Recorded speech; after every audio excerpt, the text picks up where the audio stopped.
Good morning, everybody out there in Twitch TV land, and welcome to wow, why are we so off center?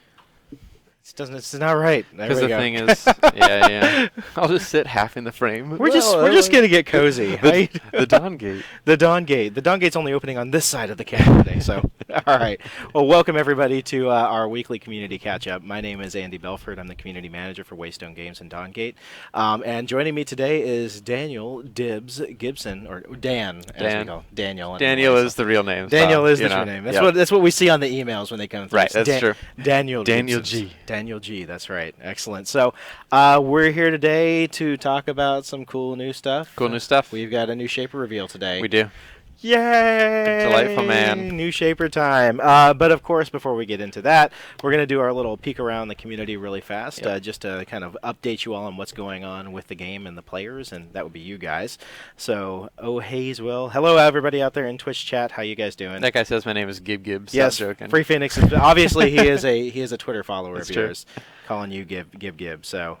Guru's there. We were playing Battlefield 4 last night. What's up, guys? Trollface, how's everyone doing? Why are they telling him to shut up? You were playing Battlefield 4 last night with Guru and Arose Con Mango. Oh boy, were you guys up until like 4 in the morning playing? Nah, we played for a bit, and then I had my one super epic game. I was 19-1. I was like, I'm done for the night. I'm finished. That's good. That's fine. So I'm sure that we will be playing a lot more Battlefield this Saturday. Actually, speaking of this Saturday we're going to be participating in Extra Life. Yay! Hold on a second, I'll pull it up. There it is, Extra Life. If you haven't already, we really encourage you to check out our Extra Life page. It's Extra Life, and then just look up Waystone Games. It is a gaming marathon that is in support of the Children's Miracle Network Hospitals. In particular, we're going to be playing for the Children's Hospital and Research Center in Oakland, California. So we would really love for you guys to support us, and we'd also love for you guys to tune in and watch us stream all 24 hours. Or as long as we can go for. What do you guys think you're going to be playing? So I think we're going to be playing some Dawn Gate. Obviously. We were talking about maybe doing some Battlefield, of course. Yep, seems good. Probably play a couple of other MOBAs just to kind of do the rounds there. So I'm guessing, we'll play a little bit of League. I want to play some Smite. Maybe we'll do some Dota 2. All right, that sounds fun. I'll show everybody how terrible I am at Dota 2. Seems good. It'd be great. Maybe we can get Yassi to play Meepo. That would be fun. I don't think Gassie's actually good at Meepo. He likes Meepo. I think he's bad. Gassi just likes the idea of Meepo. Is that what it is? He likes the idea. Okay, excellent. Are we going to get front page cover for Twitch for the Extra Life event? I'm working on that right now. That'd be great. Hopefully the good folks at Twitch are able to set that up. I sent them the information they requested for it. Cool. So hopefully we'll be doing that. We'll be getting front page at our normal time. So. Can you give us some numbers on how many players max played Dawn Gate or have a key? No, that's we don't share that information, guys. That kind of information is actually stuff that's very useful to our competitors, and so we don't kind of hold a lot of things close to the chest, but numbers like that are one of the things that we actually do hold close to our chest. You can't know our secrets. Yes, we have very few secrets, but that's one of them. So we do keep a secret and we keep it safe. We can say it's more than a few. So it's more than a few, but it's between 1 and 10 million. Yeah, somewhere in that range. In there. I'll drop that hint. Yeah, what we can say is that we have had a very measured approach to our closed beta. We're not blowing it up with huge numbers yet, and that's intentional. We want to make sure that we have all the systems in place to support that. But let's enough about that for right now. We got to get to this. We got to get to this the Shaper stuff. But before we do, I do want to go ahead and remind everybody about Extra Life. Pluto probably already did the charity thing, but I'm sure he'll do it again here in just a second. You can follow the link in the chat to our charity page for Extra Life. And I just want to point out, already our goal is $10,000 total. The event is this Saturday, so you get the majority of your donations on the event day itself. We've already raised $2,200, so I'm really excited about that. That's super exciting. See that? That was neat. When you load the page, it actually has a little... Exactly. So what is have we talked about what the limited edition Dawn Gate print is? What exactly is it, or is it a secret? It's we haven't shown anybody it yet. So okay, all right, cool. If you came to PAX, you actually saw what the print's going to look like because we had a sign there. Oh, okay, cool. It's the PAX sign / T-shirt / cool. So we're going to be doing that. So here's how it works. We're not selling anything, obviously. All this money goes directly to the charity. But what we're doing is we're saying thank you to everybody who donates. So here's how it works. The first 100 people who donate $100 or more I'm starting at the high end this time, guys. The first 100 people who donate $100 or more get a Dawngate limited edition Dawngate print, and we're going to autograph it and we'll ship it to you. If you donate $20 or more, you'll receive a 5-use beta key. So you and 4 of your friends get a 5-man together, come in and play Dawngate. And if you donate $10 or more, you'll receive a Dawngate beta key. So just kind of our way of saying thank you very much for helping us to support Children's Miracle Network. We really appreciate it. So anyways, we're going to be starting Saturday at 9 a.m. PDT and be going all the way until Sunday at 9 a.m. So That's intense. Whee! I've done it once before. What is this place going to look like at 4:30 a.m.? It's going to be it's going to be kind of like a Fallout 3. We're going to have like bottle caps laying all over the place. We'll have a society ruled by the strongest of us all. Something tells me it's going to be Will Coiner, who's going to actually rule us all. But we'll see. We'll see what happens. Zalga says he wishes he could play some Marvel on stream. So we're actually working on getting a captcha box. Yeah. So maybe we can do console games. Yeah. Get some console games in there. And the idea is like we put the TV up over to the left over here, and that way we can have the camera on us while we're playing, and maybe just swap the mics out or something like that. Yeah. So that'd be cool. It'd be a lot of fun. So, anyways, guys, be sure to tune in this Saturday. Lots of fun. I wonder if you could use those mics right there to get better. Like if you could get the whole group like that, or if they're more. Just one of them actually. The Yeti Blue has got a really good range on it, so cool. It'll pick up like the entire group. So that's cool. We'll probably use that. So, anyways, guys, so check it out. What else do we have going on? So just kind of doing our normal rounds. Obviously, you should check out the Dawngate subreddit. If you haven't already, subscribe. We have 36, almost 3,700 people who are subscribed there. It's amazing how quickly it's growing, and we really appreciate all of the activity there. Obviously, we post there. There's some good discussions going on back and forth about things like esports and stuff like that.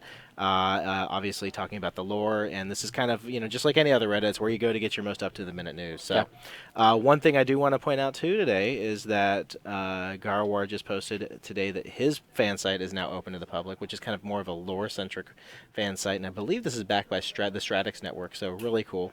Yeah, it's neat. Yeah, I'm really looking forward to seeing how this evolves over time. I know that Garwar has always been like super into lore and everything ever since he used to do his Garwar Gabs kind of his blog on for Warhammer Online.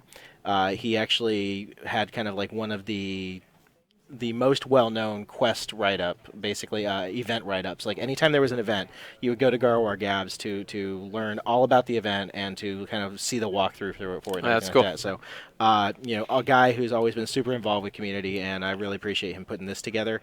He's also going to have some beta keys to give away. I'm not sure how he's doing that later on this week, but he'll be giving away beta keys over on the website as well. Cool. So, really happy to see the community kind of grabbing onto the lore of Dawngate and just running with it. So, super exciting. I know Hunter and Chris Latoile will be very excited to see how this progresses on. So check out the Shapers Guild for sure if you haven't already. And then, of course, as always, follow us on Twitter. We got our Twitter going on right there. You can see we follow a lot of people, obviously, when it comes to Dawngate-related stuff. And, of course, our Facebook, facebook.com/TheDawngate. We're at The Dawngate on Twitter. So follow us, like us. I'm planning on doing something special once we hit 10,000 likes.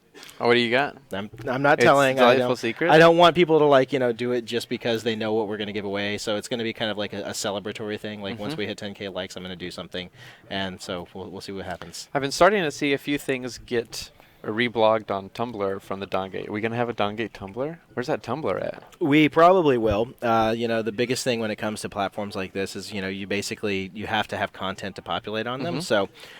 We will eventually be doing a Tumblr thing. It's just a matter of having resources to do it. So. Right. It's one of the things that I like. There's a thread on the forums that's kind of been ongoing for a very long time, and it's just Luke slowly dropping like little tiny art bits from the back end.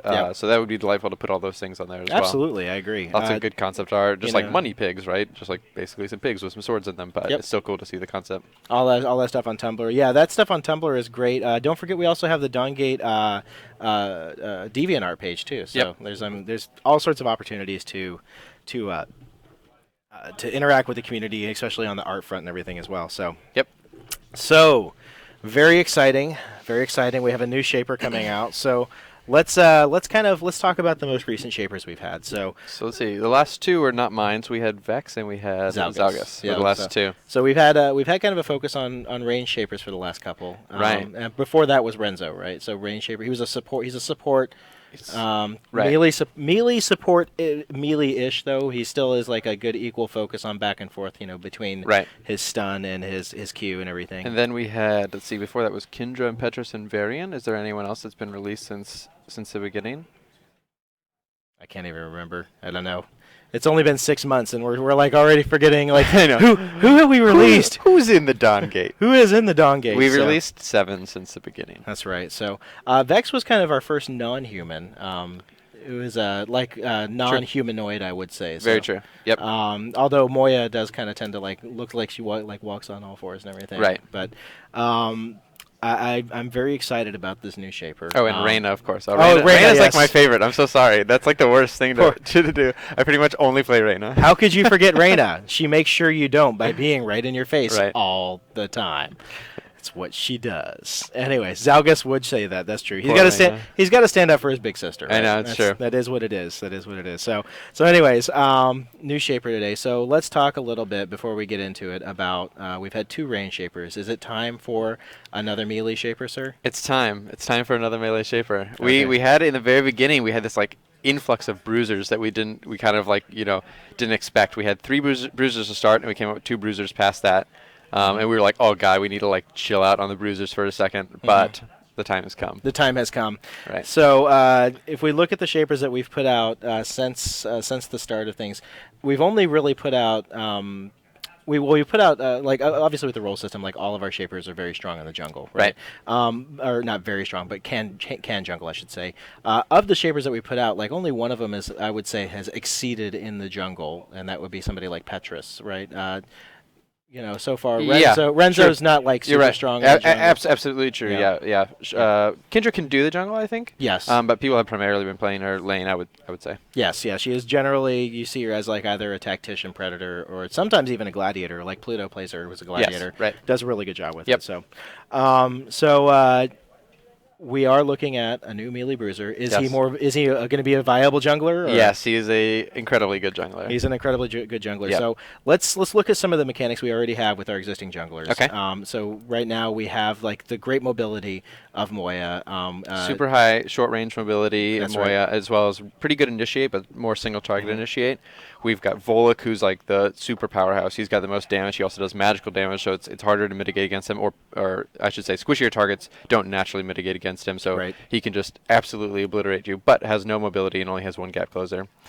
Petrus has kind of the mix. He's got good AoE damage, pretty good mobility, really, really good single target burst. His QR combo is unbelievably good. So strong. And then Cerulean, of course, is kind of our utilitarian. He's got slows, he's got flips, he's got lots of good defenses, he's got good initiate, he can heal if he's if he times it correctly. So he's got a lot of good things, but doesn't really excel at anything in particular.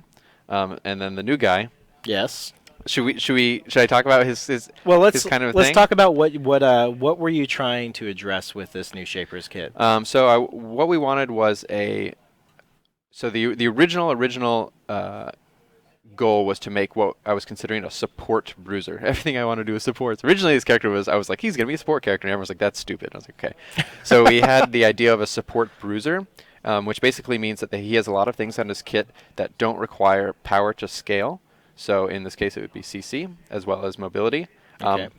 That being said, he does lots of damage. Don't be like, oh, he's support bruiser. He's like, I totally don't want to deal damage. He can do tons of damage, but he can also be really good initiator, really good peeler, really good counter engage. Okay. So that was kind of the goal originally coming in, was a support bruiser, someone that synergizes well with other bruisers, but isn't necessarily as gigantically bursty as, say, Volek. Okay. So let's talk about from the non-design point, like aesthetically. When you were talking with the artists about this, and what kind of like aesthetic gap are we looking to fill with this? Because people have already seen the silhouette teaser. Right. It's actually interesting. This particular character, the concept dates back. He's probably one of the oldest concepts, probably in the group of 3. So there was a point in time where Luke, the creative director, did a silhouette study, which was he had a page that was just filled with tons of little tiny silhouettes where he was just doing a study. Let's see what interesting silhouettes we can make that kind of like, evoke emotion. This is how Moya actually came to be. There was one silhouette that was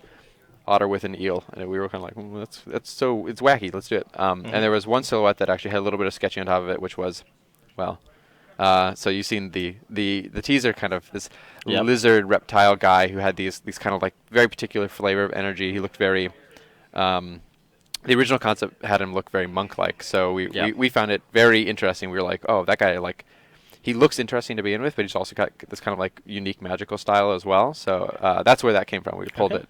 And then we started to iterate on it in a lot of different ways that actually were different than most of our current characters, and you'll kind of see in the concept when we bring it up. Well, here we go. We're actually going to go ahead and we're going to reveal. We're going to do the reveal first, and then we'll go into the concept and we'll talk a little bit about that. Yep. And then, of course, as always, we're going to be showing some gameplay. We're going to be showing abilities and talking about all that fun stuff as well today. So, without further ado, ladies and gentlemen, I introduce to you our brand new melee bruiser, Salous, the Penitent. There he is. There he is, ladies and gentlemen. He's a lizard man. So good. Best he is lizard. so good. He's a lizard monk. He is a lizard that monk. is the idea. Oh, Blue Muzzy is like dragon. Oh, he's a dragon.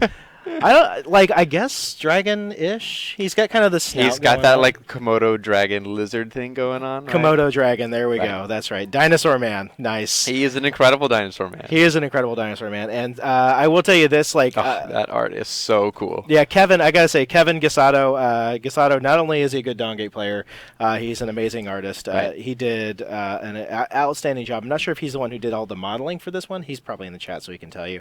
But what he did do is he just took the render and just arted it up in just such a beautiful fashion. Right. There's always like that. There's like a few times when they'll do something like that, and they'll like rush over to the designer, just like, you got to see this. You got to see this. Absolutely. Look what I did. It's so cool. We're just like walking over. Oh, it's so good looking. It is. It is very good looking. Izzy and Assassin, Argalon, we'll show you in just a little bit. You'll get to see a little bit more about him. So let's talk. Let's talk a little bit about this guy here, and I'm going to go ahead and swap over to the concept art that we're going to look at really quickly here. Right there. There we go, folks. So this is the Salous concept. So you were saying that this is one of the original, kind of 3 that one of the very, on. very oldest characters. Right. This guy, and also one other character who hasn't been released yet. Some like early exploration. He actually looks more amphibian-like. It's really interesting. So this was so early in the process. This was like when we had maybe like 14 people on the team, maybe. I don't even think we had Will yet, so we had only Luke as far as concept art was concerned. Okay. Luke being the creative director.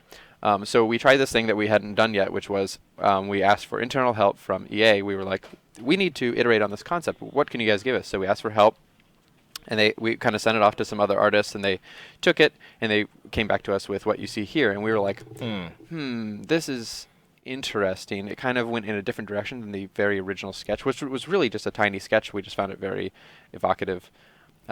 So we sent it out. We kind of got this back, and we said, we're not sure if this is right. So how about you guys, let's render one of these out and see what it kind of looks like. So they returned to us this sketch here. The render. Which was like this full, completely rendered out, and the art's very good, and the rendering was very good, but it wasn't quite hitting the character notes that we wanted to. This guy, when I see this guy, he's like kind of like an old guy. He's like an old lizard guy, and he doesn't look like he'd move really fast. And he's got cool magic, and he's got a bowl, which I guess is good too. It's like a mortar and pestle type. It's like a mortar and pestle. He's some kind of like alchemist support shaman guy, right? Yeah. He's got a tail too, though. Right. Yeah, it's like a gecko. Honestly, it's like an I can never say this. I know that's a hard word. Anthropomorphized gecko. Anthropomorphized. Thank you. Right. Thank you to the ginger back there. So he would give you a delightful bowl of rice, and I guess, I don't know, heal you or something. But like this was probably rice can be quite healing. That's true. Here you go. As an Asian, I would say rice can be quite healing. But this was at the time. I think this was probably like when we were at Shaper number 4. So this is an incredibly long time ago that we got this back, and we looked at it and we said, it's neat, but is it something that we really want to do? And we ultimately said no. Let's decide to let's punt on this for a while, and we're going to look into it internally later. One of the things is that Luke, I think, really, really liked the concept, so he was always wanting to go back to it. Luke, by the way, is the art director, guys, not the creative director. Oh, sorry. Did I say creative director? Yeah, Hunter was about to fire you. Oh, I see. Sorry. I meant art director. Yes. So he really, really liked this concept. So I think on his kind of like his own spare time, he was just he continually iterated on this slowly over time. Getting like what he wanted, right? This like Komodo dragon look, and he came up with this concept that we're looking at right now, which was kind of like this Orthos turnarounds of a character that we thought was really neat. He added what originally was like this energy ring around this character. He added these like stone rings, which was kind of like this like this penance that this character had put onto them. We had kind of had this story starting to form of him being some kind of ex-assassin character. That now, if you read the Fallen that we just posted, you see that kind of his original origins was he absolutely was an assassin. But you can see if you read that story, he kind of is regretting his life choices, and he makes a change, and he kind of becomes this new character. He evolves and takes on these penance rings and becomes Salous the Penitent rather than Salous the Assassin. The storyline sounds a little familiar, a little close to what's his name from Mass Effect 2. Thane? Thane, yeah, thank you. Well, never mind. It was no wonder why I like our story so much. So, and of course, this is kind of close to the finished product of what we ended up with. So this was the concept that we based the model off of. Was this he's got these penance rings, but they're flowing with this energy that he's emitting. Although he's like a total badass lizard like assassin guy, he's got this like monk vibe to him now. Waystone Dandelion, so full of hate. Oh, love you, Chris. It's really funny, like you talk about, like originally it was these little stone discs like floating around him. Originally it was pure energy. The stone disc concept was not there at all. It was just this chakra that kind of formed a halo around his head, and I think that was it. And then we build that into this stone, and then had the chakra kind of complete on the top. Okay, I'm gonna show what a nerd I am right now. I look at him and I totally think like Monk Psionicist from D&D, like 2.5 or 3.0, right. 3.5. Like I totally, or 2.5, 3.5 actually. I'm sorry, from 3.5. Like I totally think Monk Psionicist just because he's got the head thing going on. It's like where's his Ioun stones and all the things like that. So. Kratos the Mystic, yes. Monk Scion, yes. So which honestly, like when playing Salous, I feel like that. So, but we'll get into that in just a moment. Yes. So anyways, guys, let's talk a little bit about his kit and what we were trying to accomplish before we go into the actual gameplay and showing off his abilities and everything. Yep. So, like I said, originally when we had this. The most core concept you would have said monk lizard. That's exactly what it was. So originally what I wanted to do was supports because, like I said, all I wanted to make is supports in the video game because they're my favorite. Because you love the supports. Right. What I found very interesting about him was that his original concept and the finished one as well, he looks extremely agile. He looks like could dash around very quickly. Mm-hmm. So I had original concepts where it was like he could shield a target ally, and then he could reactivate to kind of like dash to them. So he had like a lot of mobility, but a lot of CC as well. So he could be kind of in and out of fights in different ways. But I think it was probably Hunter at some point in time. He like took me and said, he's like, Dibs, this is not a support character. He's obviously needs to kick people's ass. And I was like, oh, okay, I guess so. He does. The character just screams, I'm going to punch you with my scaly fist. Right. So that concept went away. I still wanted to keep some of the power and mobility, but we went for more of a bruiser archetype. And it was interesting. The ult was something that I was just kind of experimenting with, and I won't spoil what it is until we get into the game, because it was a little bit strange, a little bit different. Although it's simple. Well, I'll wait until we get into the game to talk. I'll tell you what. How about this, Pluto? Go ahead and fire up the game, and we'll get into character select before, so we can get this taken care of. You want to take him as that? Yeah. I'll actually scooch over and let you drive. Okay. There is grace in a drop of water and terror in a grain of sand. Ooh, delightful voice. Alrighty. We can't unfortunately show you guys this screen because we are on the development server right now. So as soon as we get over to the get in game, we are taking for the sake of this game. Just to let you guys know, the perk that we're taking is the Power Armor Haste loadout. Yeah, I think actually I'm going to take Resonance. We have all the other ones. There we go. Resonance on junglers, good stuff. Yeah, it's pretty good, and he's got some good he's got some good bits that synergize well with resonance. Outstanding. Excellent. All right, and we are in the game, so go ahead and press F3 really quickly. I don't want to press that. Oh, yeah, that's right. We don't want to press that with this. Game cam? Game cam, yep. Should take you over there. There he is. So there's the man himself. Leaves rustling. You may want to minimize the right. XSplit. There we go. All right, great. Like this, by the way, the new That's nice. better Twitch TV. Let me get a little bit of. I'll get a control. Actually, no, I won't because this kind of affects me. I don't like that. Oh, A just not white something. stone. Alrighty. So first, let's get a little walk around going. So this is Salous, the penitent. He looks super awesome. He's actually this base idle pose and this look is probably one of my favorite looking characters in the entire game. It's got like it's super. It is cool. the starting position. It is. Right. Wow. It is super awesome. So I'll walk around a little bit and do a little bit of flirts and dances and whatnot for you guys before we get into the abilities. 30 Oh, I seconds love his until dance. minions spawn. Let's do a flirt first. Okay. Your mind blossoms. I should like to admire the scent. So delightful. He's so smooth. He's super smooth. You were 1,000 years too early to challenge me. What is the sound of one head rolling? What? Minions have spawned. I love that. You got this move, which is obviously delightful. I love that.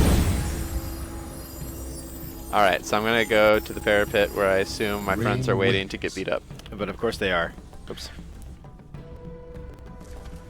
Alrighty, so Salous, like I said, is a melee bruiser character. I'll come on, beat up Pluto a little bit. I've got resonance, so I'm dealing extra magical damage. He is a pure shaper, so he has no resource. He may cast his abilities freely. Salous's Q is Judgment. He fires a skill shot out in target direction. If that skill shot hits a character, it will jump to up to 3 extra characters. And I'll wait for it to deactivate before I show you what I can do with it. I can then reactivate that ability to jump to any of those characters based on how many I've hit. The reactivation period is 4 seconds. Once that period is over, I can no longer jump. So you can see that if I do it quickly enough, I can jump to all 3 characters. This is an incredibly powerful ability. It is unbelievably powerful for penetrating front lines. You can chain it off of a minion to a backline person. You can then dash to the person that's in the back and then dash forward to the minion to get safe. It is extremely versatile and very, very powerful. The mobility is just insane.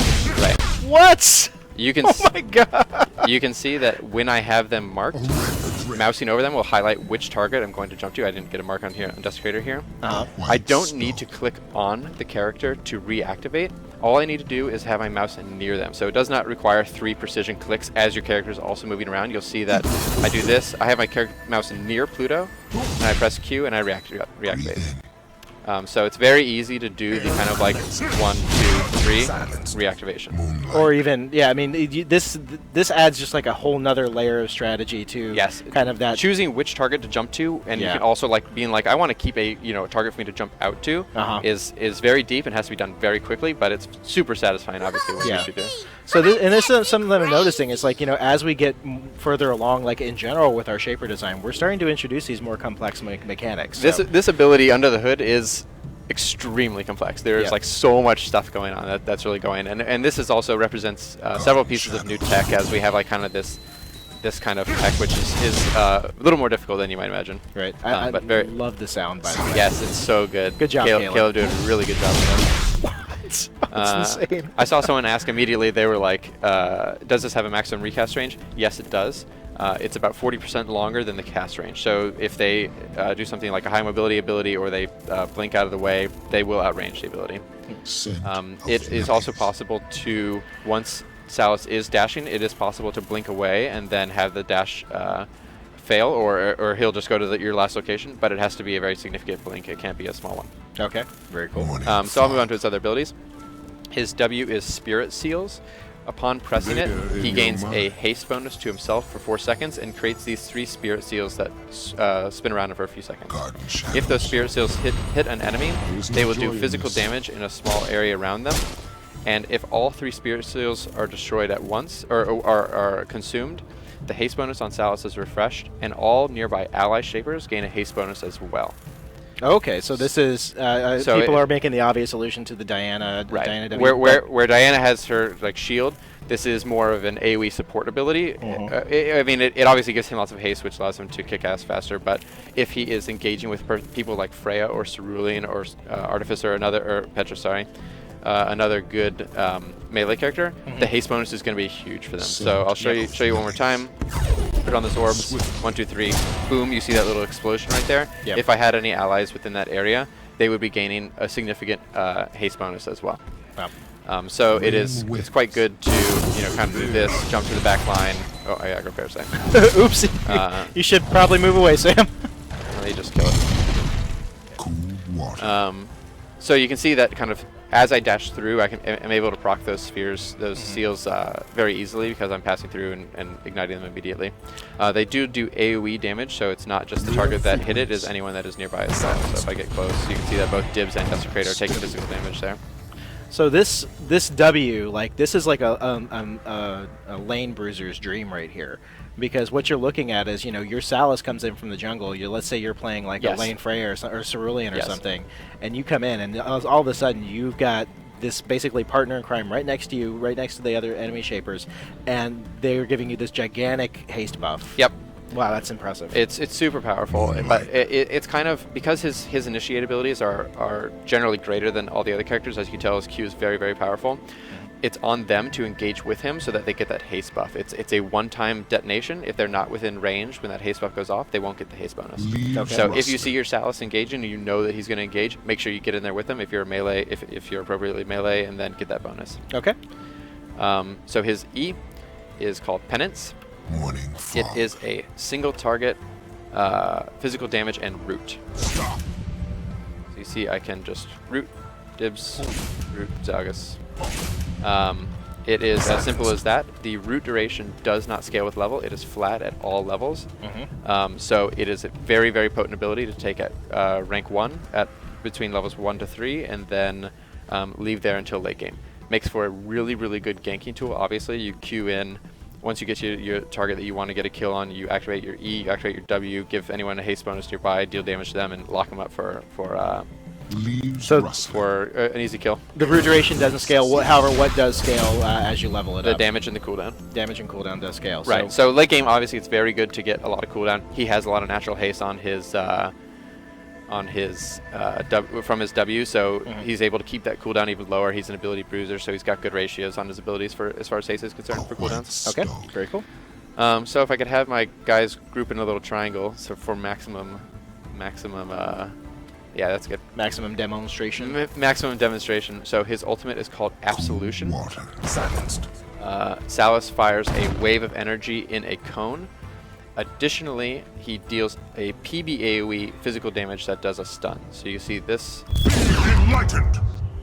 Wow. Yeah. Garden shadows. Super cool ability. Oh shit. It does not kill everyone. That's when I cheat by accident. Hang on, let me do it again so you guys can see. So it does a cone in target direction and also stuns everyone around me. The cone only deals a slow. You see in this case I'm stunning Desecrator and Zalgus, but I'm not stunning the Dibs. The slow is variable based on the distance from Salous. Characters who are just outside the stun range but are in the slow cone take about an 80% slow, and characters who are at the maximum distance of the cone have about a 40% slow. So the further away you are, the safer you are. The safer you are. Okay. So you see in this case I'm only getting the cone damage off on all 3, but in this case I was getting stunning all 3. Morning fog. Do it away from these guys for a second so you can see the effect of the bolt. Enlightened. So the kind of the best use of this ability is in combo with your QWE, obviously. You want to get your Q off on the front line and have it bounce to the back line, dash to the back line, use your ultimate facing back towards the front line, so you're stunning their range carries and significantly disabling their frontline tanks or bruisers or what have you.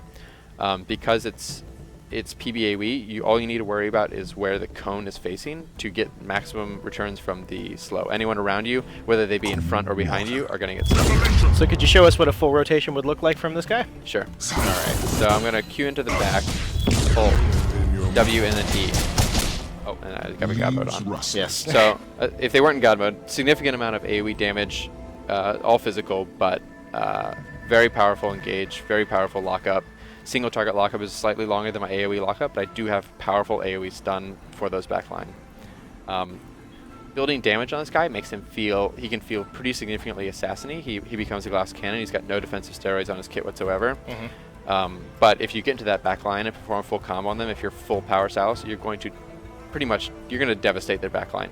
Alternatively, building kind of a more defensive build allows you to be a really significant front line. You can both engage and counter engage. It's really hard to engage into a teamfight posturing when Salous is in the front line. If you get near him, he's going to ult you. He can ult almost your entire team because the cone is so long, even if he doesn't get the stun off.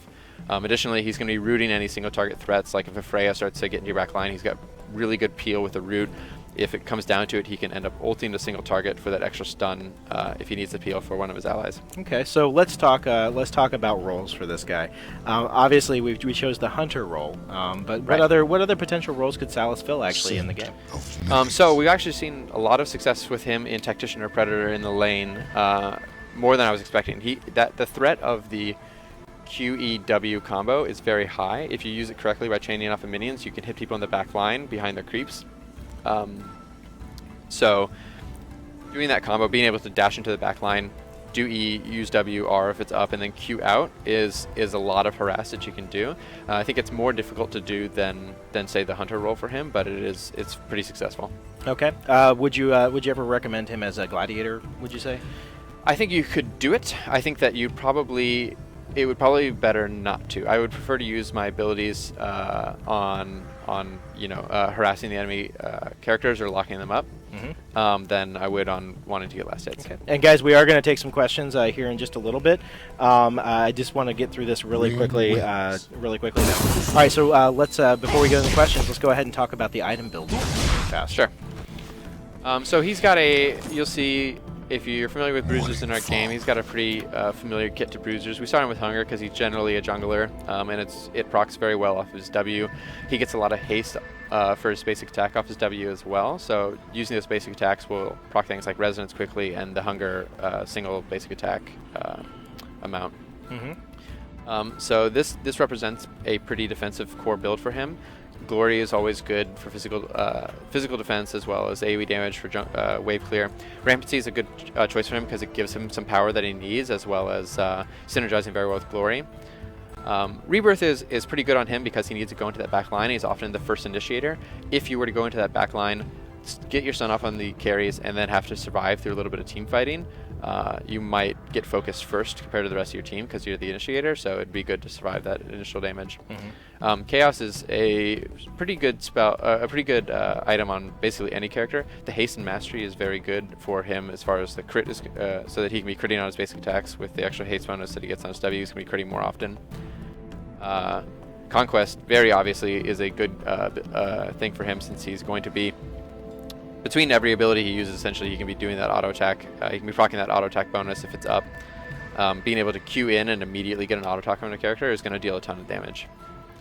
And then we have Hope and Adamants, which are kind of like your, whatever flavor of defensive item you need at the time. This one's more general, while this one is more, it's good for a bruiser, particularly who's engaging, since he's going to be decreasing enemy move speed and attack speed once he gets to that back line.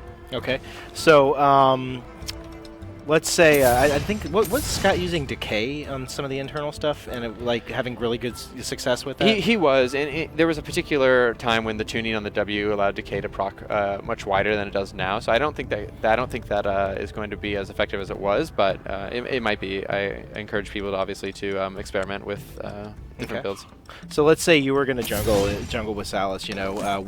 What would be your item build order, just like off the top of your head? So generally I would start Hunger, and then it depends on when my first back is. If I can get a Pride on first back, that would be great. If I wanted to work on my sustain and clear faster, I would go into desire first, since I already have the hunger, and then I would probably be looking to build that to an ambition. The armor is going to help me for the dive, but I might hold off on the ambition until relatively late game. Okay. But building, I think my first goal would be glory. Inevitability I've also seen is actually very, very strong on him. Oh yeah, absolutely. Because his Q is not considered AoE damage, you can Q and chain between the targets. In fact, I've got it right now. You can slow all of them. You can slow all of them. Oh, Yeah. that's greater stop. So all those targets got the single target slow. Dibs was out of the cone range, so he didn't get snagged there. Wow. So being able to do that, slow the two people, and then you got more time to just say, okay, I'll go to this guy because I know where he's going because he's going so slowly. Okay, that's very cool. And not only that, I mean, inevitability has that huge chunk of health on it too. It's so got a that's- huge amount of health, huge yeah. amount of power. Very good for a bruiser. Absolutely. Yep. Absolutely. All right, guys. Well, I tell you what, we got a few minutes for some Q&A. Let's do it. Absolutely. All right. So, folks, put a Q and a colon mark in front of your question. That helps us out, lets us know.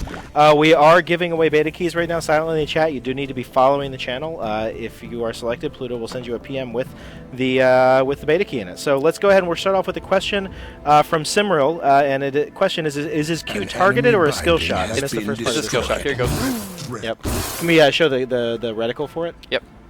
So there this we is the go, range. guys. It's pretty significant range. The range is 950. That's a pretty good range for a skill shot. Okay. LeBron. Hey, LeBron. What makes a supportish bruiser different than from just a normal tank? So support bruiser, I would say, does not have base kit AoE CC and damage reduction. Mm-hmm. So he has AoE CC, but it's on his ultimate only. Unlike someone, say, Desecrator, who has significant AoE CC on core kit abilities. Like he's got his Q, AoE gigantic knockup, E, AoE root and slow. He has CC on his core kit, but it is single target and it's best for peeling or locking down a target rather than it's for like locking up an entire team. He has that on his ultimate, but it's just to use to engage. It can't be used consistently throughout the fight. So that would be the difference between a support bruiser and a tank in my mind. Okay. A couple of questions regarding his abilities and reveal, basically sight in bushes and things like that. So does his Q actually reveal from Fog of War or from the bush? Yes, it does. So if Okay. I Give them kick the through lows. here and I walk through here, I no longer have vision on them, Right. but I do because of the debuff. The Right. debuff gives them vision. Okay. Excellent. So yeah. And then the other question is from the Truteness. Does his W actually have diminishing returns on the same target? Yes, I believe that it does. Let me make sure. No, actually it doesn't. We actually changed that. So it does not have diminishing returns on the same target. So you see 80 damage 80, on 80, 80 on Dibs there. Okay. Awesome. Let's see here. So here's a good question actually, since his W is a lot of ability power damage. I'm guessing. It's physical. It is always all physical. He's completely physical. Yep. Okay, so he's completely physical. So his power is all going to go into his attack damage, and then that's going to scale his abilities as well. Then. Yep. Okay.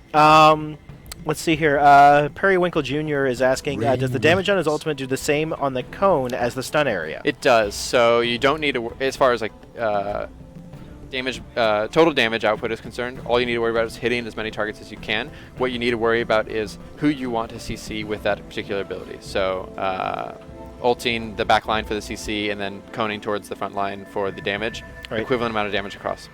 So another question, somebody asked, can you evade his Q if you're marked by it? And then the question would be asked is, like, is his Q able to be dispelled? It is able to dispel. If a character has the Q on them and they dispel it, my Q will instantly go on cooldown. It knows that there's no more targets to jump to, and it will go on cooldown. So there you go, guys. There is even more compelling reasons to take one of the best spells in the game. The spell right is incredible. It and is it's amazing. Very good against him. You want to seek the safety of your team. If you get that mark on you, you know what he can do, obviously. So seek the safety of your team, get under a tower, if a binding if possible. The other option is to simply engage on him or get out of his recast range. Mionhe is not liking the Shaper, by the way. Mionhe? I think that he's seeing this being a prime target for him. It's why it's just Nisa, Shaper excuse incredibly me. easy. I think that I think you'll need to play him and see if you think that's if that's the case. Okay. Will there be any games played today? Nope, not today, doing dirty. But we will be on tomorrow, and we'll talk about that a little bit more in just a few minutes here.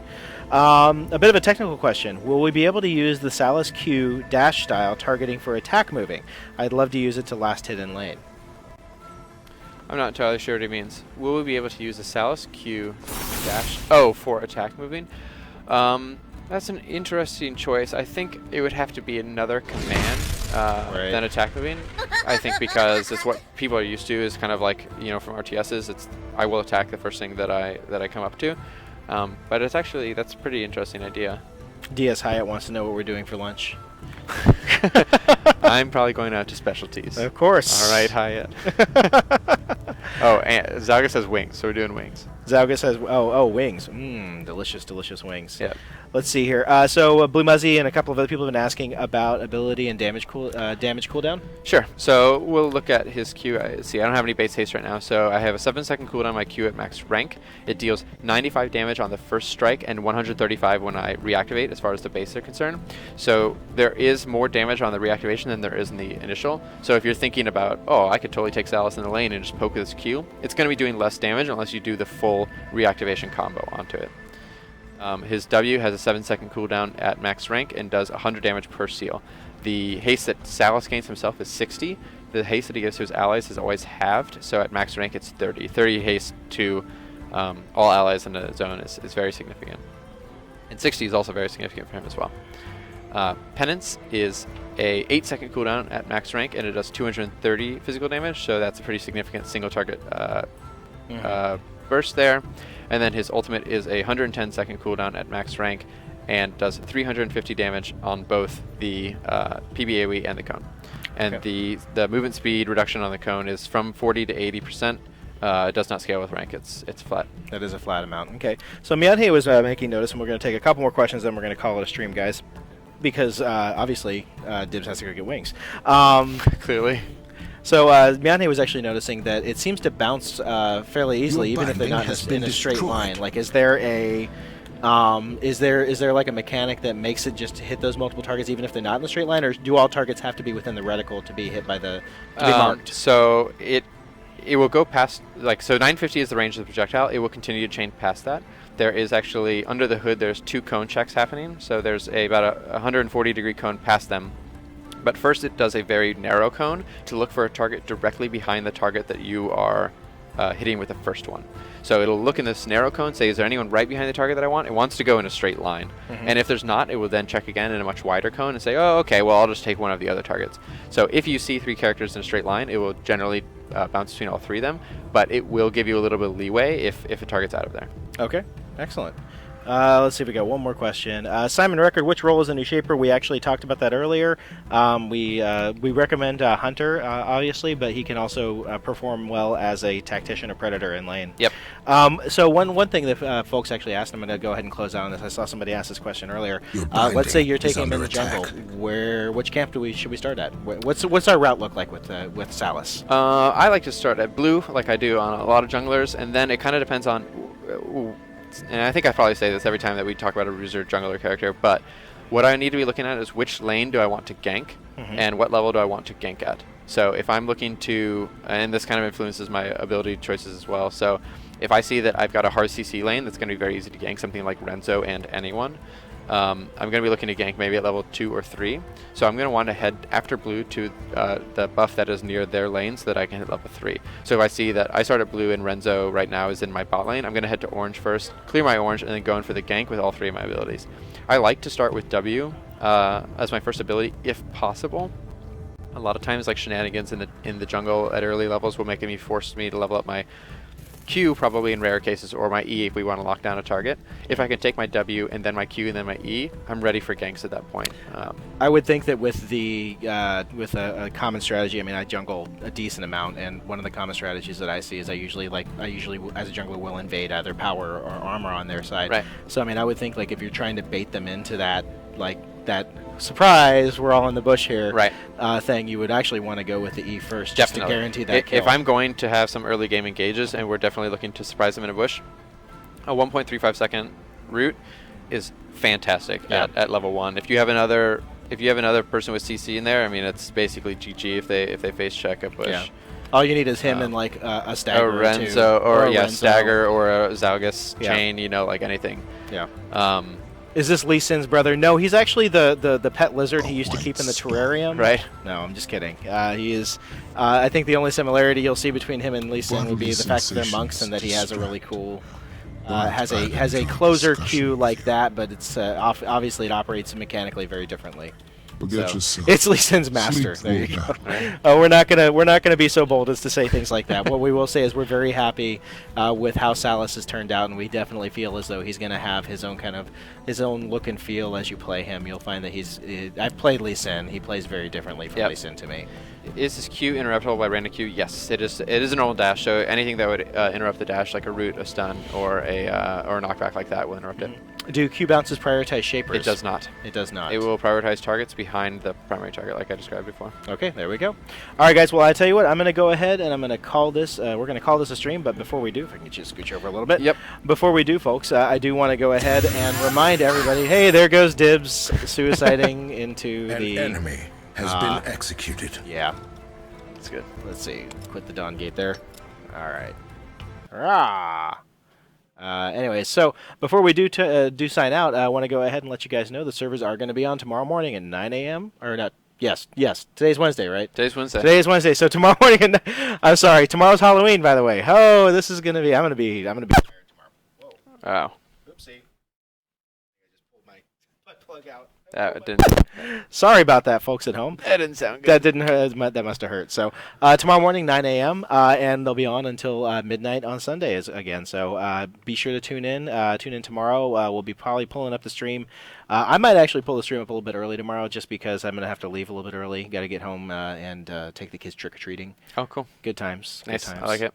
Yes, my sons are going to be Green Lantern and Oh man. something else. I can't remember what else the other one. What Nick was going to be. Oh well, Superman, Green Lantern and Superman. So at least they stayed within the same universe, right? The DC universe. Right. Anyways, show us the N7. Okay. Delightful bit. There you go. There it is. It's an N7. Thank you very much, Dis, for swinging by and sharing this thanks for having information me. with us. Hopefully you guys all enjoyed it. Salous will be coming with the next patch. Whether or not that this week remains to be seen. But as always, you can keep an eye out for patch notes and an email just letting you know what's coming for content-wise each week. And you should know then. But fingers crossed that the next big patch will be very soon. So until tomorrow, and we'll be sure to let you guys know what time we're going to be doing it. We'll see you guys later. Bye-bye. Later.